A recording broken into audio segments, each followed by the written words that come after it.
Vous êtes nombreux et nombreuses à me contacter pour savoir quelle formation de naturopathie j'ai fait et comment ça s'est passé.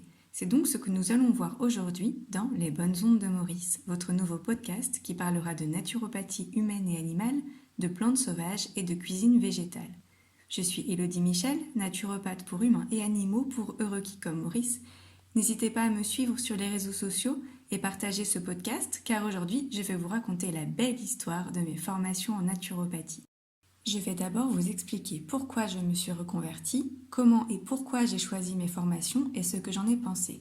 Dans un prochain podcast, je vous parlerai de ma vie de naturopathe en cabinet et vous donnerai quelques conseils issus de mes expériences. Alors c'est parti pour la belle histoire du jour. En réalité, c'est une histoire qui ne commence pas très bien, mais promis, c'est une happy ending. En fait, au moment où j'ai décidé de commencer ma formation, j'étais en burn-out. J'étais professeure d'histoire-géographie et c'était très compliqué pour moi parce que j'avais un petit peu imaginé les choses autrement. En fait, j'étais bien dans ce métier, j'aimais les élèves, j'avais une super relation avec eux, mais c'est avec la hiérarchie que c'était un peu plus compliqué. D'abord parce que, en fait, je pense que j'ai au fond une âme d'entrepreneuse.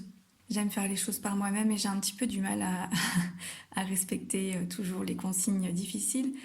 Et en fait, je pensais que c'était un métier où je pouvais être créative, inventer des choses, me faire plaisir. Et finalement, je me suis rendu compte que c'était pas du tout le cas, qu'il y avait un cadre très strict, qui est compréhensible, mais qui parfois est vraiment handicapant. En fait, je m'épanouissais plus parce qu'on me reprochait des choses alors que j'essayais de bien faire et d'être justement un peu en dehors des clous.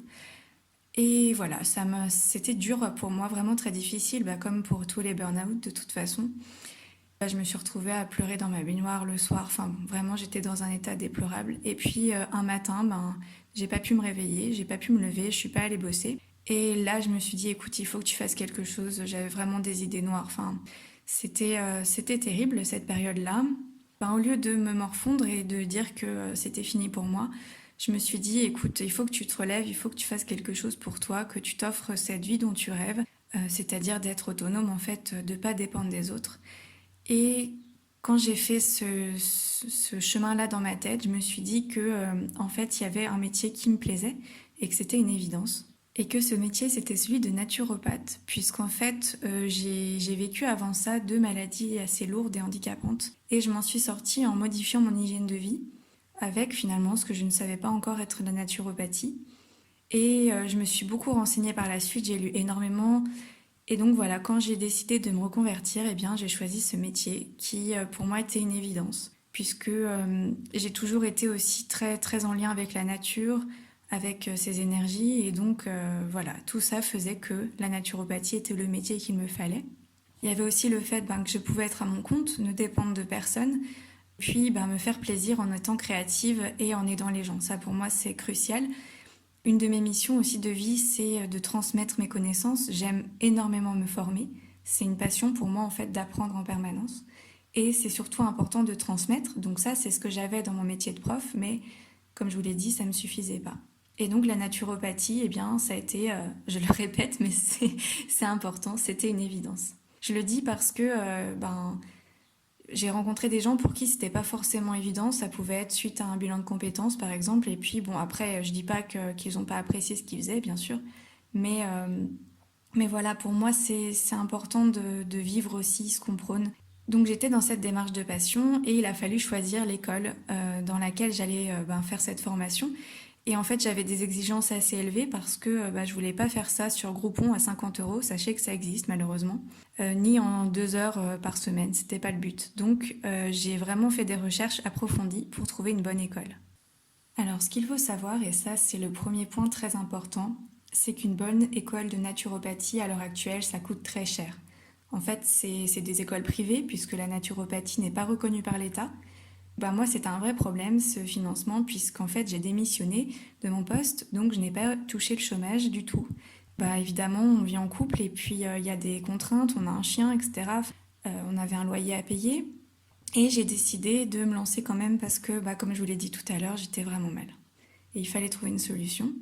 Donc j'ai démissionné quand même. Sachez également que j'ai perdu mon diplôme, le CAPES, que j'ai eu assez facilement, mais tout de même c'est vraiment beaucoup de travail et puis c'est un master, enfin bref, voilà. Donc quand on est prof et qu'on démissionne, on perd tout. C'est en gros, on nous dit, vous voulez plus de nous, eh bien dégagez, mais vous aurez plus de nous non plus. Donc tant pis, j'ai fait ce choix-là. Ce qui veut dire qu'aujourd'hui, si je veux retravailler dans l'éducation nationale, je dois repasser mon CAPES. Bref, c'était la parenthèse. Mais c'était important donc d'avoir une formation solide et qui me permette aussi d'être en confiance pour démarrer. Mais ça coûtait cher, c'est à peu près 10 000 € une formation sur un an. Alors j'ai choisi sur un an en intensif, c'est-à-dire que j'avais cours tous les jours de 9h à 18h je crois, ou 17h, je sais plus, je crois que c'était 18h. Et avec une pause d'1 heure le midi, donc c'était vraiment très sportif. Et puis c'était 5 jours par semaine. Donc le week-end, je travaillais aussi sur ma formation. En fait, ça a été une année vraiment entre parenthèses. Il y avait le choix aussi avec une formation week-end. Alors moi, j'ai pas pris ça. Donc, en fait, la formation week-end, je la conseille aux gens qui travaillent à côté. Moi, c'était vraiment l'idée était de m'installer en cabinet, d'avoir mon métier à la fin de l'année. Que j'ai beaucoup travaillé. J'ai passé une année vraiment difficile. En plus, j'ai fait la formation à Paris parce que j'ai eu l'occasion d'être logée là-bas gratuitement. Donc ça, c'était une chance immense. Et donc, il a fallu partir là-bas. Moi qui suis d'Annecy, donc je vis près du lac et dans un environnement qui me plaît beaucoup dans la nature. Et ça a été aussi assez difficile d'être là-bas. Une vie que je connaissais pas du tout, que j'ai appris à aimer aussi. Mais bon, voilà, c'était un peu spécial au départ. Donc mes critères de choix, c'était une école de naturopathie reconnue qui se trouve à Paris et qui soit sur un an. Donc avec toutes ces données-là, j'ai choisi Euronature. C'est une école donc qui a plusieurs antennes en France, mais donc moi il fallait que ce soit à Paris. C'est une école qui m'a plu en grande partie. Il y a eu des choses que j'ai beaucoup moins aimées. De toute façon, on peut pas, enfin, comme on ne plaît pas à tout le monde ne nous plaît pas, ça c'est normal. L'équipe, il y a des gens que j'ai adorés, vraiment. J'ai des personnes extraordinaires avec un cœur énorme. Et puis des personnes qui, en fait, comme moi je venais du monde des profs, je sais comment ça marche. Et ça existe aussi des gens qui sont là pour le business, surtout dans le privé, qui, comment dire, qui font un nombre d'heures de cours énorme pour une matière qui finalement en mérite pas tant. Donc ça m'a un peu déçue, mais dans l'ensemble, j'étais vraiment hyper satisfaite de ma formation. Et de toute façon, ça, je pense que c'est des travers qu'on retrouve absolument partout. C'est pas du tout pour mettre en cause Euronature, loin de là. J'ai passé une année vraiment géniale, franchement. C'était au niveau développement personnel aussi, apprendre sur soi, bien sûr, apprendre un métier qui aujourd'hui me passionne et me remplit de joie. Voilà, ça c'est quand même extraordinaire. Et donc cette année-là, je l'ai vraiment savourée, même si ça a été extrêmement difficile. Et finalement, je me suis installée directement après. Donc preuve que je me sentais prête et que voilà, j'ai eu des bons résultats avec mes premiers clients. Donc pardon, je dis clients, mais sachez que c'est interdit pour un naturopathe de dire patient. Donc voilà, c'est pas un mot très agréable à dire, mais enfin, j'ai pas le choix. Voilà. Donc les premiers clients étaient ravis et ça montre aussi que j'ai été bien formée finalement. Et ça, c'est hyper important. Enfin, on s'occupe quand même de personnes qui ont parfois des difficultés très très lourdes et il faut être à la hauteur. Enfin, on peut pas faire n'importe quoi. Et pour moi, une formation en ligne à 120 heures, c'est impossible.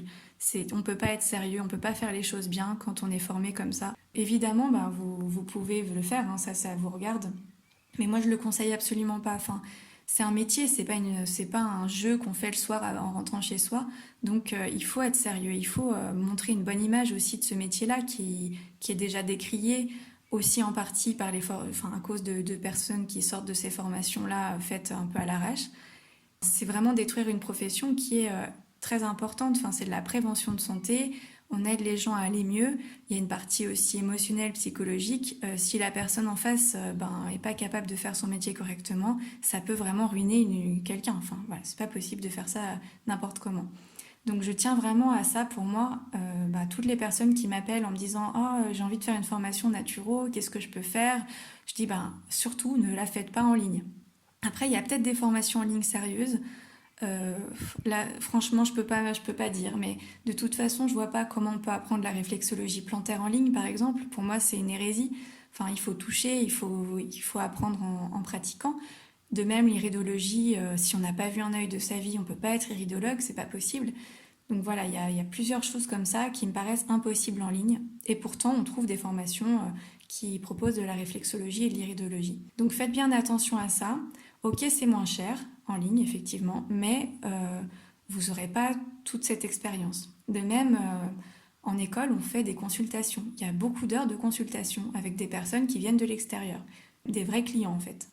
Et ça, c'est irremplaçable. Enfin, voilà, prenez ça en compte quand vous faites votre formation. Il faut se sentir légitime quand on la termine, quand on s'installe comme naturopathe.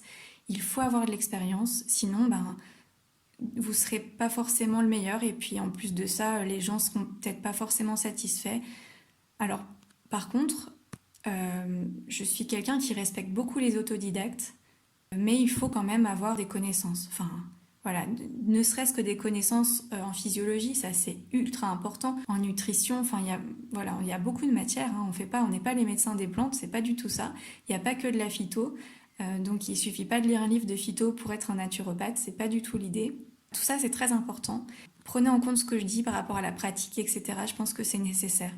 Et puis dans des matières comme la physiologie, l'anatomie ou la nutrition qui sont ultra complexes, c'est quand même génial d'avoir un prof en face et de pouvoir lui poser toutes les questions dont on a besoin, enfin pour lesquelles on a besoin de réponses.